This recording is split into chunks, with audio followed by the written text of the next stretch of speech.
And when you're scooping up, thousands or even maybe 1 million plus people just to target 1 or 2 active investigations, people should be suspicious of that claim, I think. Welcome to the Lions of Liberty podcast. Here is your host, your guide, your shining beacon of liberty, Marc Clair. My friends, my family, my enemies, whoever you are, welcome back to the Lions of Liberty podcast. This is episode number 119, and you can find the show notes for this show at lionsofliberty.com/119. Today's show is sponsored by Health Excellence Select. If you are sick and tired of dealing with your Obamacare insurance, you need to look into Health Excellence Select and the amazing concept of health sharing. For more information, head over to lionsofliberty.com/health. We are also sponsored today by LibertyManiacs.com, your one-stop shop for political and satirical apparel and merchandise. As a listener of this program, you can receive a 10% discount on your entire order by using discount code Lions of Liberty at checkout. So head on over to LibertyManiacs.com and express your inner Liberty Maniac. My guest today is an independent journalist who recently uncovered evidence of a fleet of aircrafts flying secret surveillance missions over U.S. cities, and he's here to discuss this with us today. Sam Richards, welcome to the Lions of Liberty podcast. Hey, thanks for having me on. Well, it's great to have you on, Sam, and it's just a great thing to see a young mind like yourself out there doing great work like this, being an independent journalist. So what first got you started down this path? Why did you first get interested in becoming an independent journalist instead of doing what a lot of people might do if they wanted to get into journalism? They might say, okay, well, I got to go get a degree in journalism, and then I'm going to go apply for a job at XYZ news stations and work my way up the ladder. But you didn't do that. You just kind of found a story, ran with it, and here we are today. So how did this all start for you? Well, yeah, I always kind of had a more of a feel of independent journalism. Like I did a lot of PR stuff for groups around town like Occupy Minnesota and other causes like that a few years back. So I got introduced to independent journalism just doing live streaming for protests and things like that. And it kind of took a while for me to get anything out there like on my own, just with my name on it until now. But yeah, that's exactly it. Like people usually go to journalism school, they pick up a lot of debt from wherever they chose to go to school, and then they end up working for corporate media where they're, I would say, censored probably by their editors and things like that. So independent journalism seemed like a good fit for me, and I'm really happy it took off in the way it did. Sam, you might not know this, but I was actually, I'm a little bit older than you, but I was in college, sometime in the last 10, 15 years. We don't need to get too specific, but I actually started off as a journalism major myself. And because of the same reasons you kind of got into it, I was interested in sort of investigating stories and that kind of thing. But when it actually came to studying journalism, as I got more into my coursework, it really seemed to be more about crafting stories in this very specific way. And I'm sure if I got further into it, I could have met some great professors that might have taught me a lot too. I can't say I got that far into the program, but right off the bat, it just didn't feel like the sort of, like it was promoting the sort of the watchdog media, which is what I feel the role for media should be. It seemed like it was more teetering that line of sort of just packaging stories for corporate media more than anything else. So I was immediately turned off from it. So I'm glad you immediately went in your own direction here like you did. So why don't you just tell us a little bit about the story? Like you mentioned, you are based out of Minneapolis, and this is sort of a local story, but it has national implications. So what first got you tipped off to this surveillance issue? For sure. Yeah, and it did just start off as a local thing. Originally, I was actually living in Dallas with my brother for a few months, and now I'm actually back in Minneapolis, I should say that. He just sent me a picture message on my phone from his flight tracking software, just like a flight radar app that he had. And it showed like a green line from out of the metropolitan area to over the Mall of America doing a bunch of circles, another mall in South Minneapolis, and then right over downtown. That was the biggest concentration of what was clearly circling the city. And me and him both worked at Minneapolis International Airport together, so we have a pretty good background in aviation. And so it just looked really obvious that it was some sort of surveillance flight, because if it was, just a simple photography mission or whatever you want to call it, they would have only done like maybe one lap or two, but they wouldn't have sat around burning fuel, flying around the city for hours and hours, as it obviously had to have been with how many circles they did. So that's kind of how it started. I was just eating my breakfast one morning. I got a picture message from my friend, and it quickly took off from there. We investigated it, and the internet just immediately latched onto the story. So that's interesting. So at first it was really just something that seemed odd to him, and he sent it over to you, and you as well thought it was just seemed weird that this one plane would just be circling Minneapolis over and over and over, because why on earth would anyone do that? Why would anyone waste that kind of fuel? Who's got the money to waste that much fuel? Well, we know who has the money to waste that kind of fuel, so we'll find out who was actually behind this stuff. So how did you get further into the investigation? How did you actually get down to the nitty-gritty and track down who was actually manning these flights? It was all just started from the tail number of the aircraft. In this case, I think it was something like N361DB, but that's irrelevant. But you can easily track back the information on any aircraft using public search engines from the FAA or stuff like third-party websites like Flight Radar and FlightAware.com and these other ones. So we tracked back the registration of this aircraft to Bristow, Virginia, a post office box, actually. And then aligned with that was a bunch of aircraft. I think that was 62 aircraft at that post office. And so there was a bunch of these 3-letter acronym companies registering small Cessnas and other small aircraft at this place. And then at the very bottom of this list of 60 or whatever aircraft, there were 2 larger aircraft registered to the Department of Justice. So just the proximity between those two things stuck out to me immediately. And then after a while, I started looking at the flight patterns of the other aircraft registered to these 3-letter acronym companies, see where they were flying, what if they had similar flight patterns. And immediately, I think the second aircraft number I put into Flight Radar, it showed it circling around Disneyland. So I was like, there is something big going on here. And then later on that day, after posting pictures of these flight patterns on Twitter and having them be retweeted pretty far and pretty quick, I looked at the actual company names that, they said like FVX Research or PSL Surveys, and just really obviously fake companies. So I searched online to see if I could find who was owning these companies, and they had no web presence. And they also didn't appear in any public listings for actually registered companies. And what company doesn't have a website in 2015? I mean, Yeah, that'd be unheard of. So it was just really obvious, a shell company and a large operation. So then from there, I decided to see if there was any more aircraft registered to other post boxes across the country. And I stumbled upon a couple in Wilmington, Delaware. I think there was some in Kirkland, Washington, and a couple other places. So it was really easy to track down all this information. And I guess people have been calling it citizen data journalism. And I think that's a really apt description of what I did.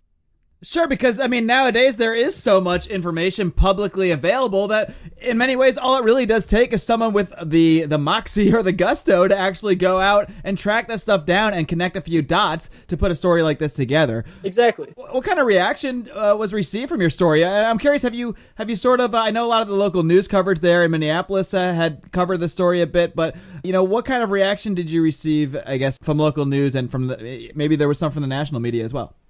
Initially, since I was just posting, pictures of surveillance flights on Twitter, and those went really, really far. Your Anon News, if you're familiar with them, retweeted it, and the ball was rolling from there. So I knew that I had gotten the word out at that point and that people were alerted to this program. And I decided late one of those nights to write up something really brief and put it on a public blogging website, medium.com. where anybody can post. That was another funny angle of this. And so I just wrote like 400 words to keep it simple and easily digestible and more, easily to spread for people to get the word out about the program. Because at that point, I just felt like I was doing my duty to report something shady I found that the government was doing with our tax dollars. So yeah, after that, it was a few days, or one day maybe, and Mint Press News, which I've been a fan of for a while, they contacted me for an interview and basically just summed up all the research I did. And then I got contacted by a couple other online publications. And a week later, the Associated Press came out with their exclusive, which on some of their they call them customer which is basically like they'll take the Wire report and then kind of tweak the article to make it local for like, I don't know, an AP associated office in, Chicago or something. Right. And so that was the first I saw of the exclusive, and it said everything that I had summed up. It said like shell companies, nationwide surveillance, 100 aircraft, et cetera, et cetera. They even quoted similar things to what I had quoted from the ACLU and places like that, were to try and explain to people why it was a danger. And then at the bottom of like 4 or 5 paragraphs, it said, all of this was available online. And then it linked to my medium.com article. So they never even name you, but they do at least link back to you as the source, but they don't even say, hey, this kid, Sam Richards, he's the one that actually found this out. They act almost like it's their own story. Oh, I think what happened, and that wasn't the main big AP story on their own website. It was one of their clients that linked back to me. Right. But I think what happened was that there was a parallel investigation going on. And this is another interesting way to kind of analyze the difference between independent journalism and mainstream corporate media. I emailed their chief editor back and forth, who kind of corralled all the journalists into looking at the story for them. And he said that they were examining the evidence for 4 weeks. They had 14 reporters on the duty doing research and contacting people and digging up information and all this other stuff, which to me was kind of confusing as to why they didn't give me a tip of the hat or whatever, because it was just me on my computer because I got a text message and I put the story out way faster than them and for free. So that was interesting kind of dichotomy to look at. But following the AP article that really made the scoop an international scoop, I got contacted by local news, like you said here, WCCO, which is a CBS affiliate. They interviewed me on TV like the day after I moved back home, gave me credit for getting the scoop out, which was really nice. And then other media around town followed, and it's been really nice to see the local media kind of rally around and give me credit for the scoop instead of the Associated Press. Very much so, yeah, and that it really does, like you mentioned, highlight the difference between corporate media and independent journalism, which you're pursuing here, because, these guys, I mean, I don't know, maybe they're full of it, but if they're claiming they had 14 guys working on this story, I mean, it just shows you either how inefficient that system is, or how much bureaucracy maybe they have to deal with before they finally put something out, whereas you go ahead, you just do your research, it's all very readily available information if you just know where to look for it, know how to look for it, and you just put it out there, and you don't need to wait to get approval from 15 editors in chief or what have you. Yeah, exactly. Yeah, I thought it was funny more than anything too. It's just like, yep, you guys, I wonder how much they spent in wages to get the story out alone, let alone everything else. But I do like the fact that they ran with the story just because of how big their reach is.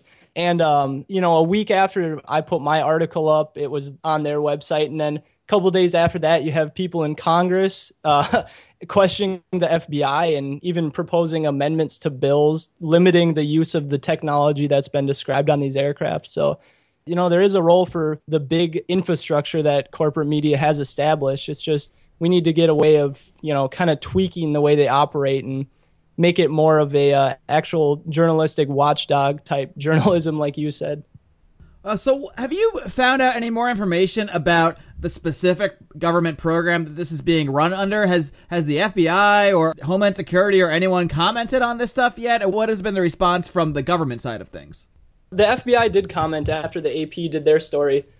That was reassuring too, because, I was a little bit worried about how the government would react to what I had posted online. But they came out and the FBI spokesperson said, yep, these are these surveillance flights. They're equipped with really high resolution cameras and in some cases Stingray type cell phone exploitation and tracking technology. And then they went on to say that this isn't a secret program. And I was happy to hear that because, there's a huge connotation for somebody who discloses secret information. But when they said that it wasn't a secret program and it's been ongoing for quite some time now, I thought that was a pretty interesting approach for them. People online have said that they probably did that so that it wouldn't become a bigger story than it already had been. But yeah, so I hope that answers your question. Yeah, so this is basically under the Stingray program. That's something that's been sort of out in the media. I believe that was some part of the Edward Snowden revelations, and I know Ben Swan reported on the Stingray program as well. That's where they kind of have these fake cell phone towers on airplanes, and they can go around and scoop up all sorts of cellular data. So is that the kind of technology they were using then on most of these flights? I know there's also this Argus technology that you mentioned in your article. Can you tell us a little bit about that, as well as maybe get a little bit more into the Stingray technology for those that might not be familiar with it? Sure. Yeah, those are just the two that they mentioned publicly.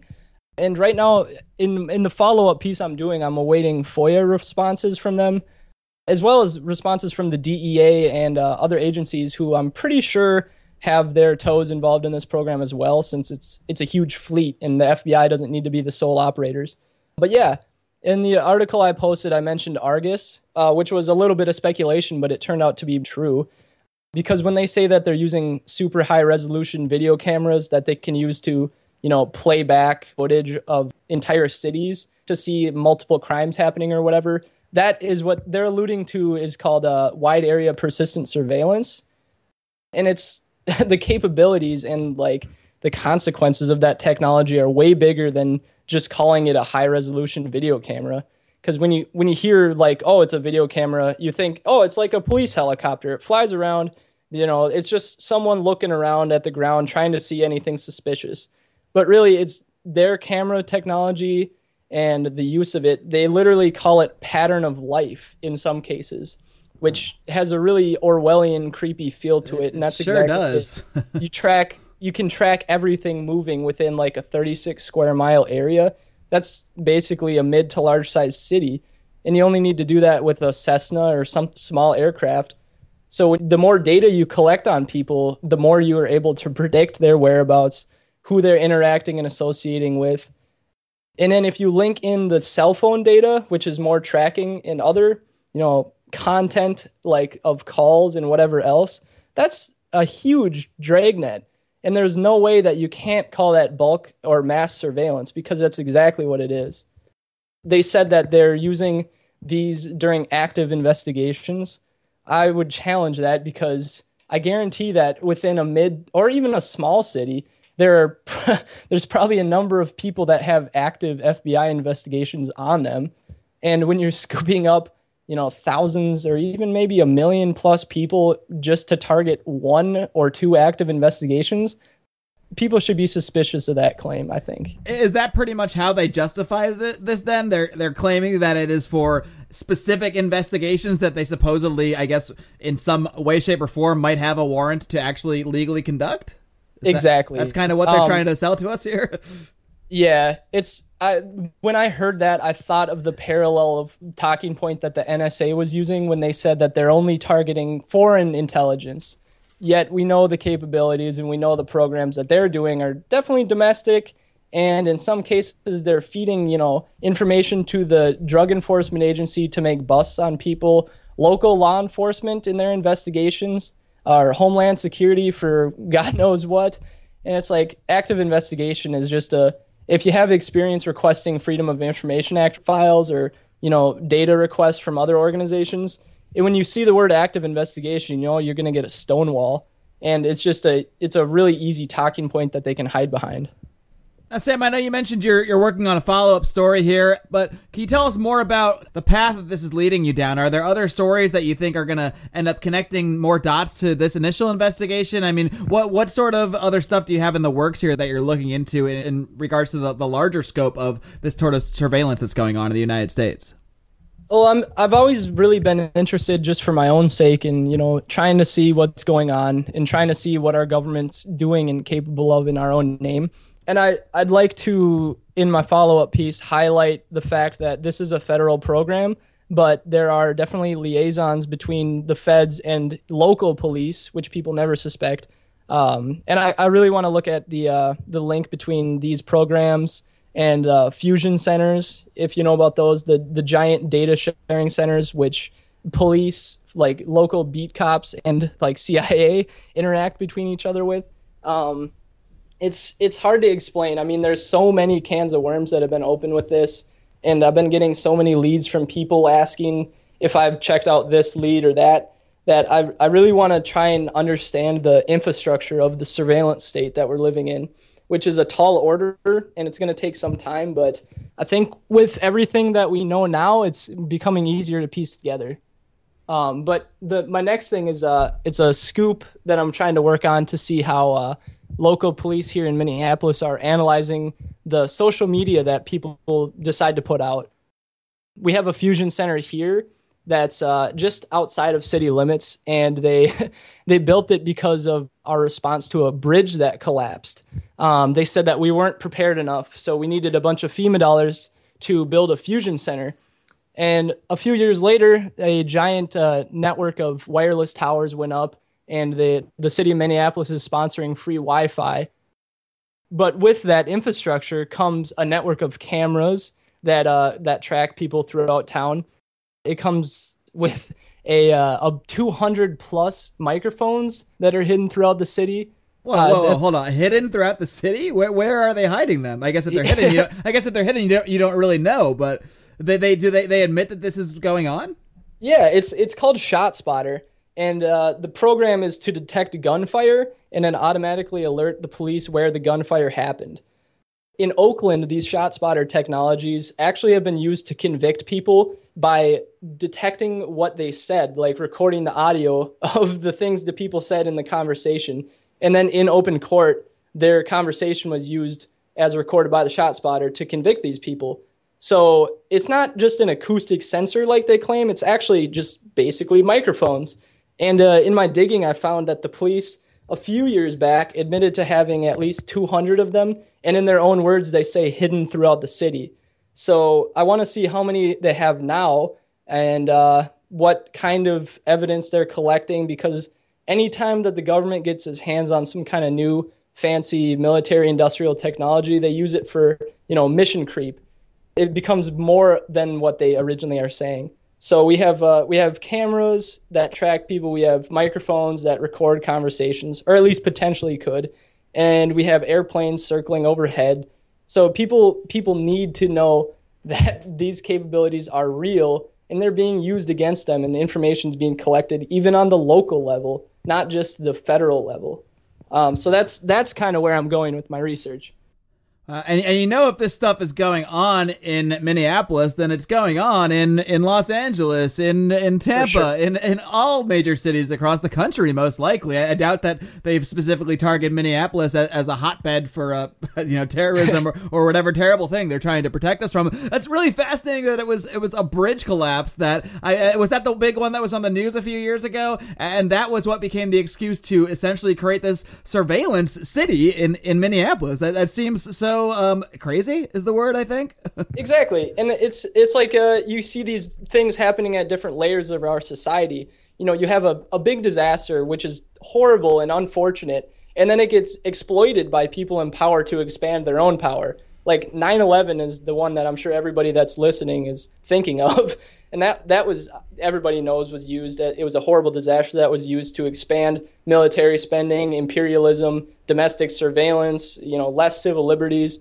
But it happens at the local level too. Like, it's really easy for police to get grants from Homeland Security, or even just, trial experiments from private industry to get fancy new technology that's always turned against the citizens of those places.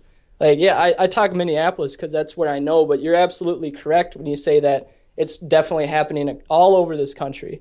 And yeah, the aerial surveillance system, part of what I said was the 100 FBI operated aircraft, but what I left out was the Jenna call sign aircraft, which is it's kind of like a request aircraft, where if I have an organization or law enforcement and I need surveillance to go up, I'll request that the feds let me use this plane for a temporary time.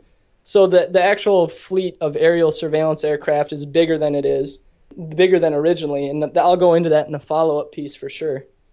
Oh, Sam, this is really fascinating stuff. And I'm curious what kind of your peers might think of this stuff, because, as much as we've seen over the years with the Edward Snowden revelations And there are so many voices out there, like John Whitehead, who I interviewed on this show in his book Battlefield America. There's so much information out there about these programs. I mean, you'd have to be literally burying your head under your mattress to not know about this stuff. And yet it still seems that while there are many concerned citizens like yourself and like many of the people that sort of roll in our circles, you might say, it still seems in many ways the larger populace sort of lets this stuff slide to the wayside and just kind of writes it off as just it's just some other thing the government's doing. So, but what's the general consensus of sort of, I guess, your age group and your peers? Do they actually take this stuff seriously as a threat, or do they just kind of shrug their shoulders and say, yeah, government's going to be government, whatever?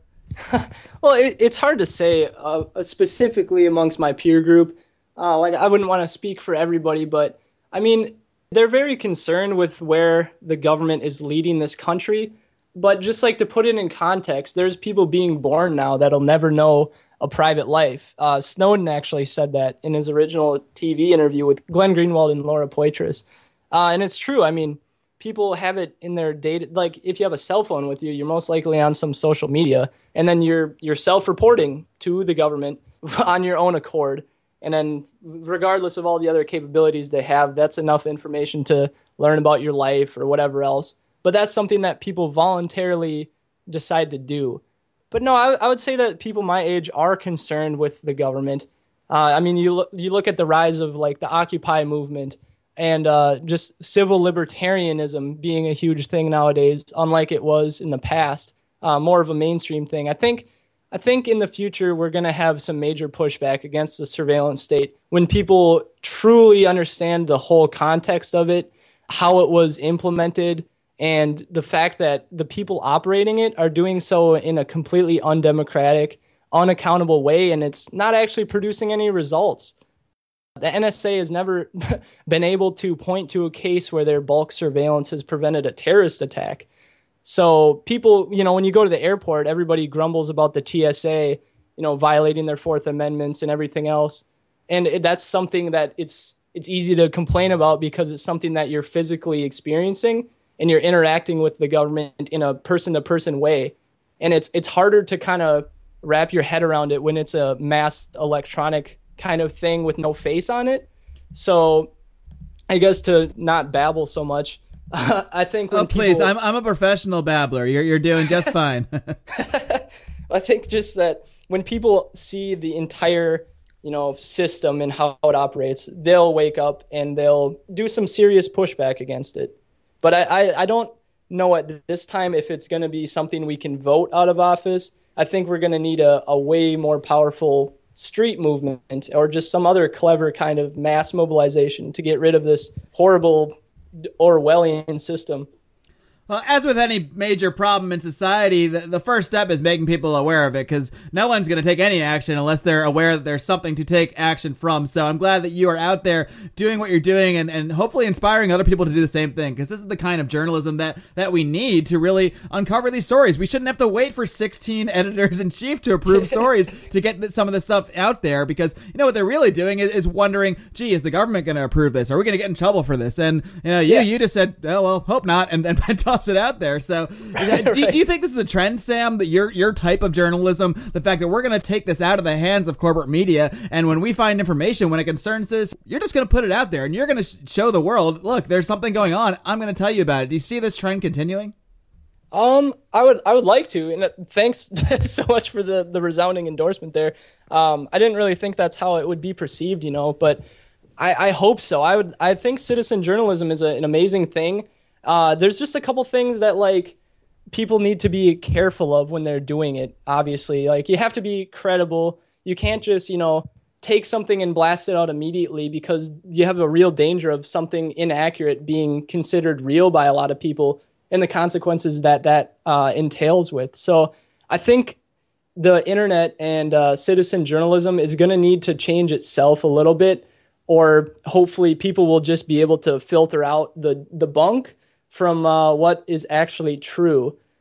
And I think the mainstream media does a good job of, filtering out what's real and not real and credible and everything else. But it's just all the negative stuff that comes along with it, like always needing to quote a government source and then basically building your story off of what the government tells you. That's something that citizen journalism doesn't do. Like my article, I didn't even bother to contact the FBI or DOJ or anyone else because I didn't think people would really care what the government said since they've been lied to so many times. And that was something that the Associated Press blasted me for, saying that it was speculation and there was too much unconfirmed stuff I was reporting. So it's funny to see these two things, operating parallel to each other. And I hope that one day, cyber or citizen journalism outpaces the corporate media. But I think it's going to take a lot of work to get there. Well, it is going to take a lot of work to get there. There's no doubt about that. But, anything worth doing, this is something my dad always used to tell me, anything worth doing in life is going to be hard work. So, I hope that you continue to pursue this stuff. And I hope other people out there continue to be inspired by your work and the work of others, because this is really the trend I hope to see continuing, is seeing a problem. And instead of, looking for permission or looking for someone to grant them the method to disperse it to the masses, they take it upon themselves. And with the technology we have today, 20 years ago, I could never get this show on mainstream radio. The only way it exists is because I just decided to do it and to put it out there. And luckily we have the technology that enables us to do this kind of stuff now. So Sam, keep up the great work. Before I let you go, why don't you just let everybody know where they can find your articles and anything else you're working on, how they can follow everything you're doing. Thanks, man. It was good to be on. Basically right now I'm just operating off of Twitter still. If I have something that I feel people need to read, I'll put a link up there. But it's just Minneapolis Sam with one S. I love it, man. Sam, keep up the great work. It was great talking to you, and hopefully we'll see your name pop up again soon with some other breaking news. Hey, thanks a lot. It was good to talk to you. All right, Sam, take care. You too.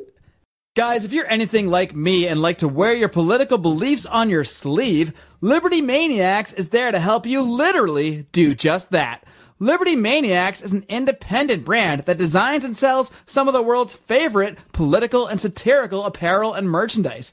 From funny political t-shirts to libertarian-minded posters, art prints, humorous mugs, and thousands of other products sold by some of the most trusted retailers, Liberty Maniacs has become a top source for liberty lovers of every stripe all across the globe, and a thorn in the side of everyone from the NSA to top politicians. And now, Lions of Liberty listeners can get 10% off your entire order by entering the referral code Lions of Liberty. That's all one word at checkout. Again, that's referral code Lions of Liberty for a 10% discount. Head to libertymaniacs.com. Wear something worth saying. I know nobody likes dealing with health insurance companies. It's bad enough that you're sick, but now, thanks to the ACA, you're forced to pay for all sorts of coverage you don't even want or need, and the odds are you are indeed paying for it. I was frustrated too until I did some research and found out about health sharing, where like-minded, health-conscious individuals get together to cover each other's medical costs. And now the fine folks at Health Excellence Select have taken it to another level with a complete healthcare service, combining health sharing with personal care assistance to help you find the doctors that you need at the best price, 24/7 phone access to physicians, along with discounts on dental and vision. And if that wasn't enough, they even have a website that works, if you can believe that. Guys, if you are struggling with a solution to your healthcare needs, look no further than Health Excellence Select. For more information, head on over to lionsofliberty.com/health. All right, guys, and it's funny. I'm laughing because as I record this little wrap up rant I'm going to do here, right as I hit record, I hear a little plane flying above my house. And look, I'm not paranoid. Just because I talked to Sam Richards about this surveillance program, I'm not saying I think the government just sent a plane to come spy on me. I'm just saying there may be a Cessna above my house. But it's great that Sam Richards is out there doing this stuff. And man, this is something that literally just about anyone can do. If you have fingers and a keyboard, access to a computer, you don't even need to own a computer. You can go to the public library. If you have fingers and a brain, you can do what Sam Richards did. You can do an investigation on your own. You don't need permission. You don't need to beg some newspaper or magazine to run with your story. Go to medium.com. Heck, email me, Mark, M-A-R-C, at lionsofliberty.com. If you're working on something cool, I'll help you promote it. Because we need this kind of journalism. Like I mentioned, I first went into journalism in college, and I didn't really love the major itself, even though I kind of had some ideas about why I wanted to go into it, and I think a lot of those ideas are playing out nowadays with lionsofliberty.com, which I hope you guys will come and visit, of course. Every single day we've got new and fresh content for you guys. And I don't say it nearly enough. I don't remind you, we have a website too, so please come and visit us at lionsofliberty.com. If you like what we're doing, help support us. You can shop through our Amazon banner at no cost to yourself.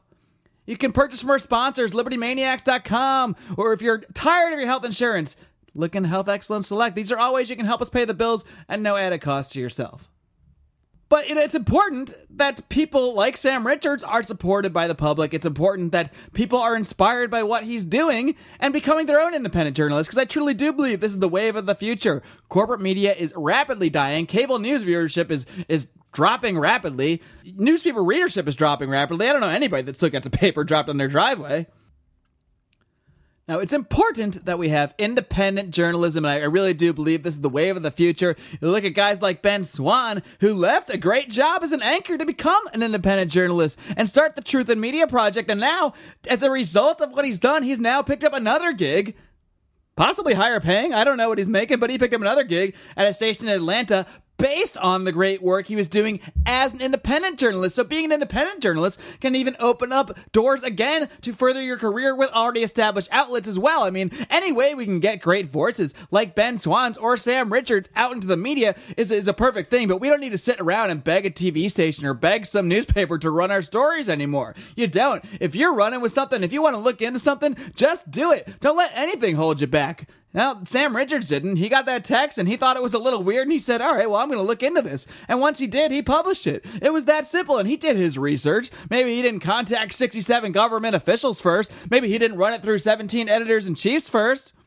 But he did his research. Check it out. It's very thorough. We'll, of course, link to all this stuff in the show notes, lionsofliberty.com/119. And of course, there are so many ways you can continue listening to this show. You can find us every Monday and Thursday at lionsofliberty.com. You can hear us on the weekends at libertytalk.fm. Every Saturday and Sunday, 6 p.m. Eastern, you can hear us throughout the week at lrn.fm, the Liberty Radio Network. If you have an Amazon Echo, just shout at that puppy, Alexa, play me the Lions of Liberty podcast. And if she's working properly, she will do just that, because we can find us through there, through TuneIn Radio as well. So there are so many ways to listen to the show. I do hope you will keep coming back and finding us any way you so choose. And until next time, folks, don't forget to live long and live free.